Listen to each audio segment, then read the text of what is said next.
Charles Boyer, Dick Powell, David Niven, Ida Lupino. In The Room.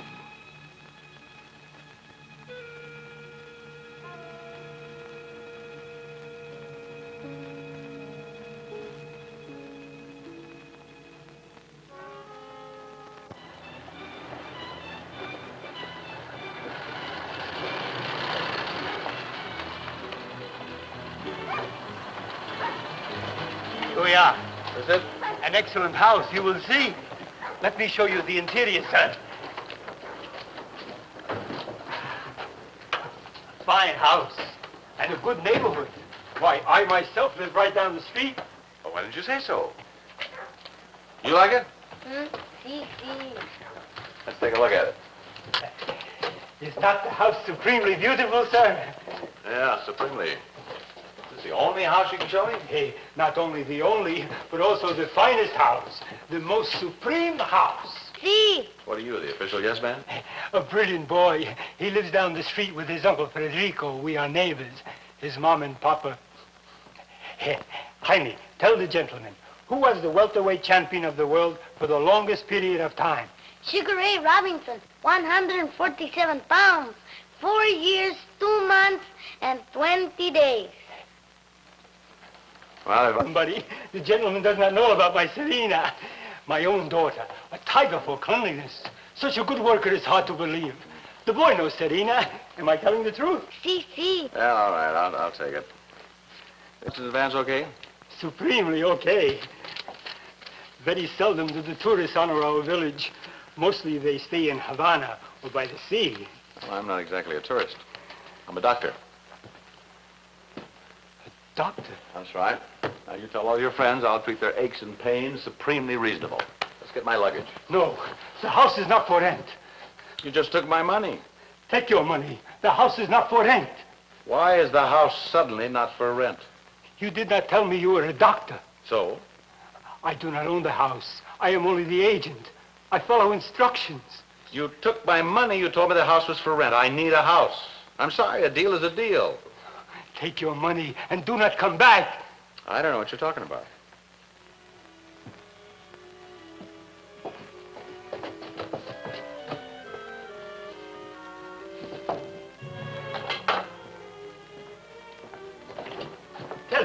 Tell him he will not listen to me. What is this? I rage, I plead, I insist, I implore, and still he will not listen. My friend Rodriguez is the high blood pressure type, Doctor. You can say that again. I think I could help him. I tell him he cannot live here. I explain it very, very politely, and he stays. He stays! Politely like now? Doctor, I have a grocery store down the next street. It's none of my business, but when Rodriguez gets excited, he lives across the street from me. So he came to me and he asked me to explain to you. There is a policy in this town. No outside doctors. No outside doctors of any kind? That's the policy. Whose policy?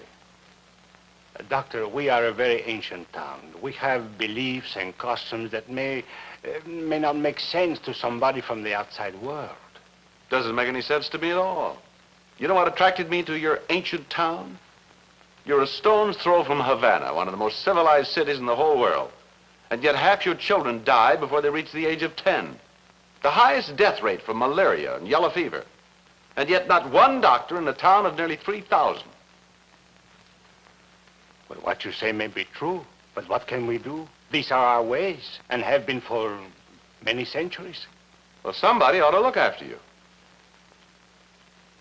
Somebody does. Antonio Corral looks after us. He always has. Oh, maybe I should speak to him about opening a practice here. He might understand. No. No, it is not done. We leave everything to him, to his judgment. To his judgment. Well, if you don't mind my saying so, up till now, the statistics prove that your Antonio Corral hasn't been doing a very good job of it. Take your money and go. I will be blamed. My blood will be on your hands. Your blood? My friend Rodriguez is very excitable. We have explained to the doctor. Surely he has respect for our customs. Well, I certainly do. But I'm also quite stubborn, and I intend to stay here. Well, What is there to argue about? I must get back to the store. I left some people waiting. Come on. No one will come here. They will avoid you like you were a deadly snake. Rodriguez is right about that, Doctor.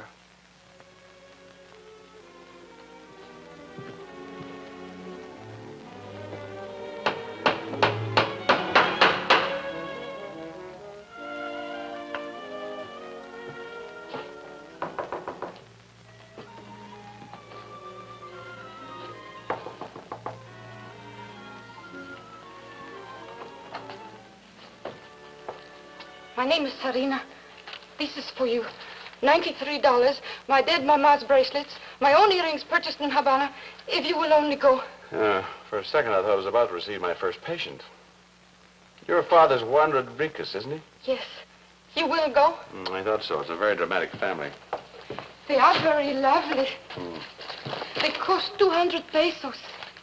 $93, too. American money. He will go. Father will not leave the house. He has been told he will be punished. He does not sleep anymore.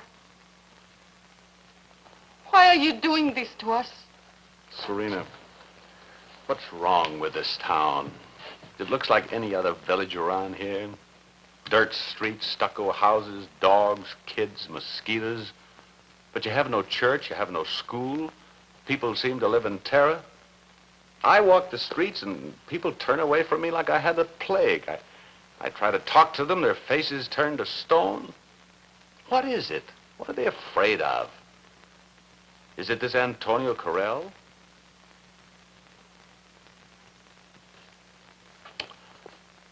Wait. I can give your father a message. Tell him I'm tired fighting. Have the house back. You mean this? When? Today, tomorrow, as soon as I can pack. Oh, he will be so happy. Thank you.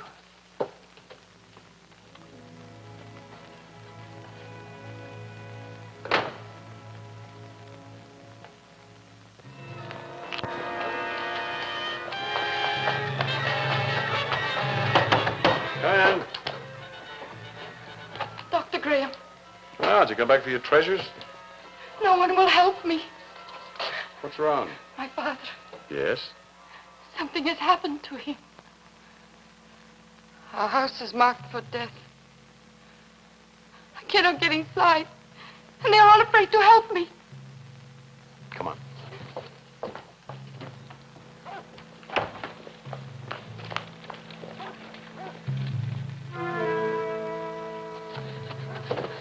The market means the house of death.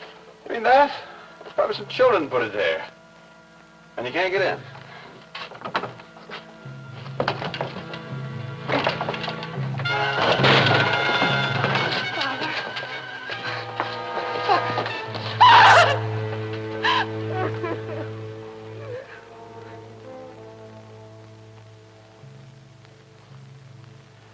I want a complete report on my desk, neatly typed by 4 o'clock.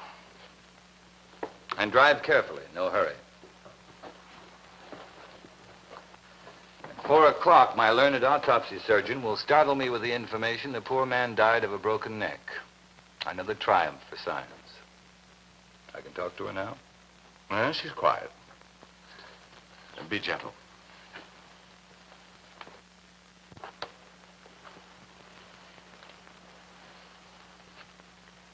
May we speak now of your father's death? My father killed himself. He was sick. My father killed himself. When you first saw him, you called a name. Antonio Carrel. My father killed himself. He was sick. Serena. My father killed himself. He was sick. My father killed himself. He was sick. Is that what she said? Antonio Carrel? That's what I love about this island. Havana, city of culture.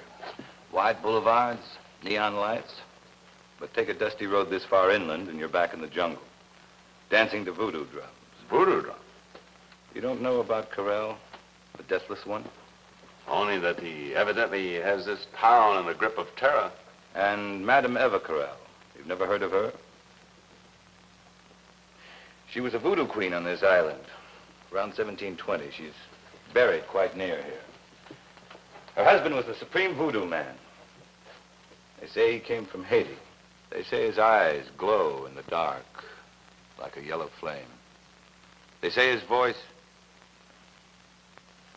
They say all sorts of things about Antonio Corral. And this Corral, supposed to be his descendant?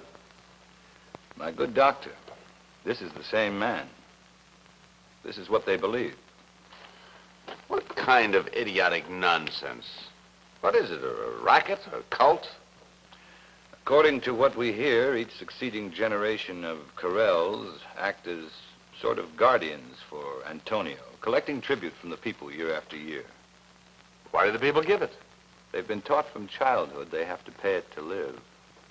Well, Juan didn't live. He didn't live because he told you of Antonio Corral's existence. And who are the present Corrals? Who knows?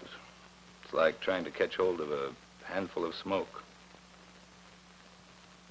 Shall I show you what it's like to try to trace a myth, my dear doctor?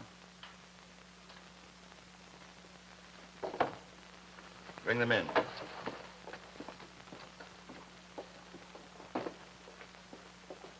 And that's all you know. Your name? Federico Gomez.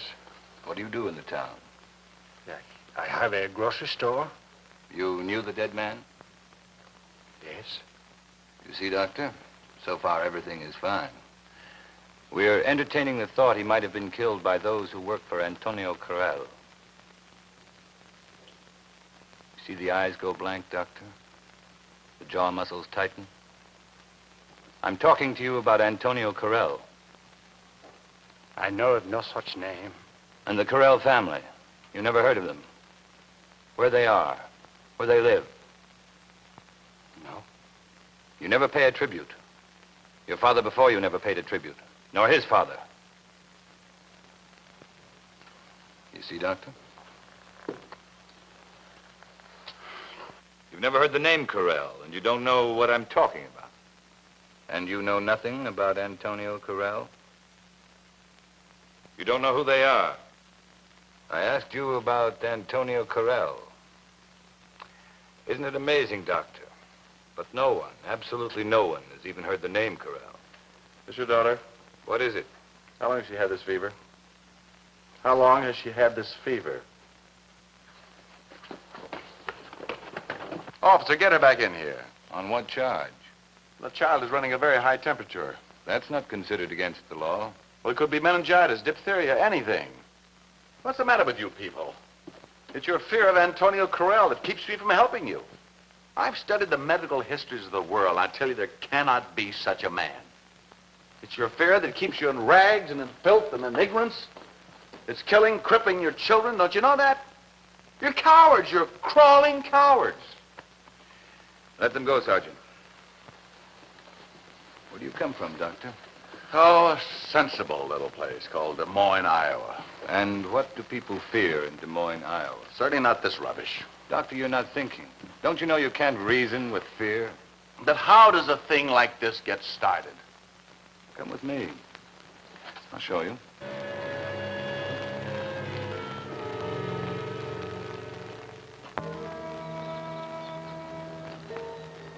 They come and see this grave. This tombstone with no date of death for Antonio. As you can see, only one is buried here.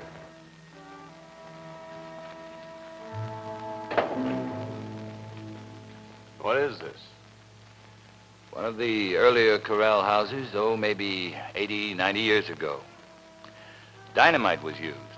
They say they heard the explosion on the mainland. There was much happiness. Antonio Corral was finally dead.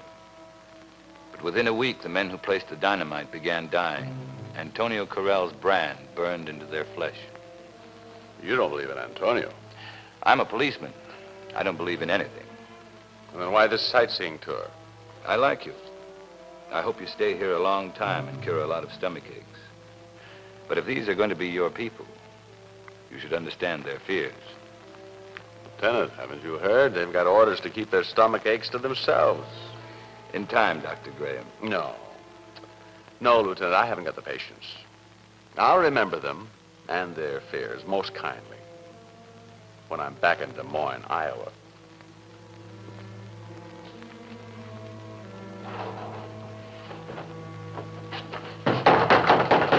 Yeah?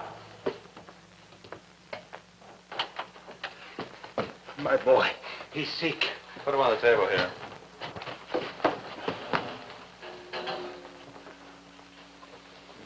Burning up with fever. Oh, my boy. My me. How long has he been not feeling well? 2 days. Some of the other children. Yeah, I know.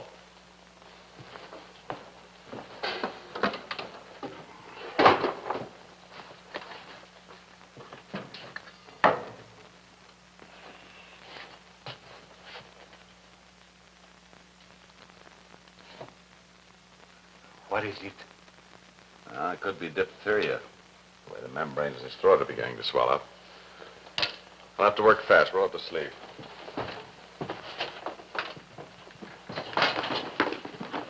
How many other children are ill? I don't know. Many, I suppose. They'll die. They'll all die because I'm supposed to be some sort of a menace. Because your boogeyman doesn't believe me. Then please hurry. Oh, don't worry. I'll fix him up.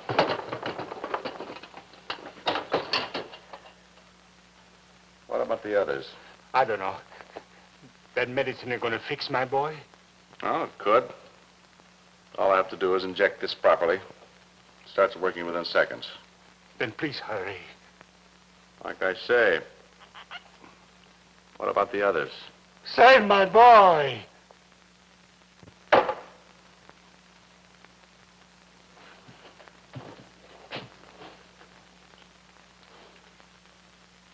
I've decided against it. What are you talking about? He's dying. I suppose so. Then what are you waiting for?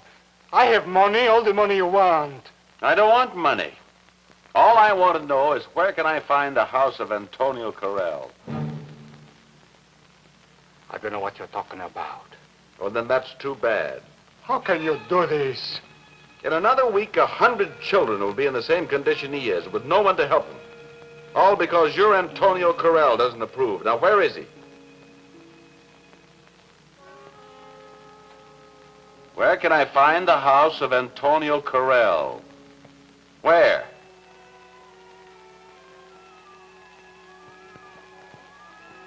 Where? Now, where's honey? Isn't that bad? You're going to be fine. Another day wouldn't have made any difference. Just don't tell him. You'll be fine.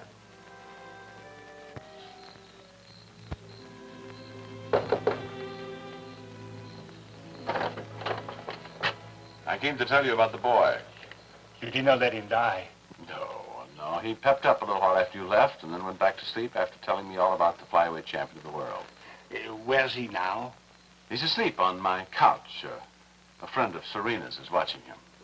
When can I pick him up? Oh, I think tomorrow would be all right. Thank you very much. I'm so grateful. Good night. You know, I got to thinking while I was helping the boy. About what? About how remarkable it was that you were the only one since I've been in this town who wasn't afraid to bring the sick to me. You were the only one who wasn't afraid of Antonio Corral. So? So you must be one of the Corrals. Me, a Corral? I run a grocery store. You can't be serious. He is serious. Aren't you, Doctor? I am. All right, then, come in. Come in.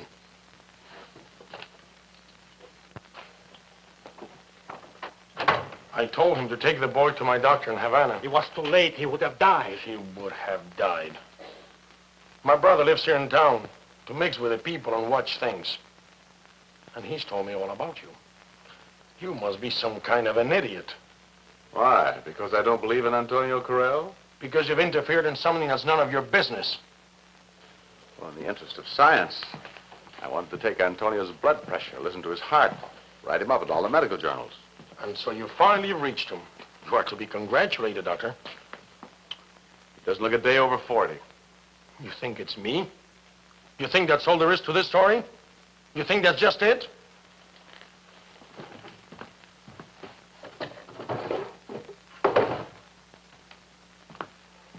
No. Why not? The doctor must learn. Come on, Doctor. Look, I gave up believing in the boogeyman when I was 7 years old. It's this way. Down the stairs, the room at the bottom. That's very interesting. Now, as a medical man, as a man of science, what should you find in that room? A handful of dust. Then go ahead, Doctor. Discover the secret of the Carell's power for 200 years. No, Emilio, no. What's the difference? He's gonna die anyway. Kill him.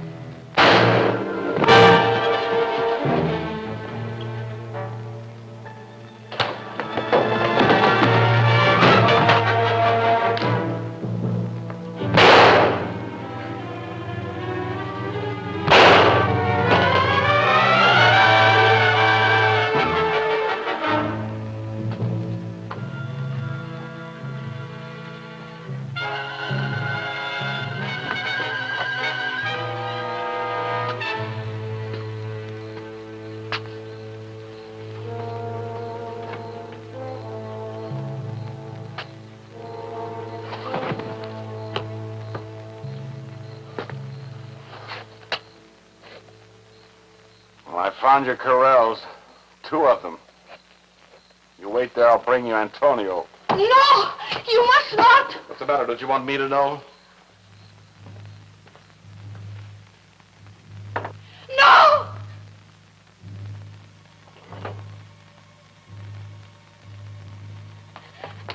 No!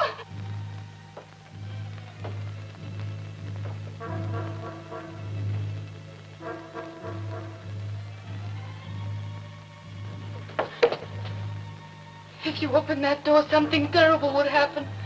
I know it.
Come here and see Antonio Carell. Come and see.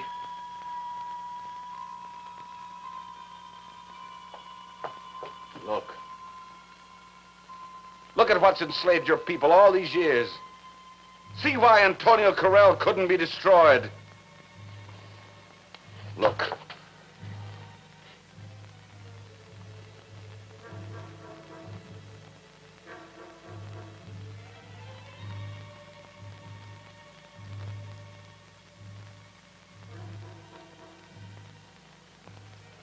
Empty.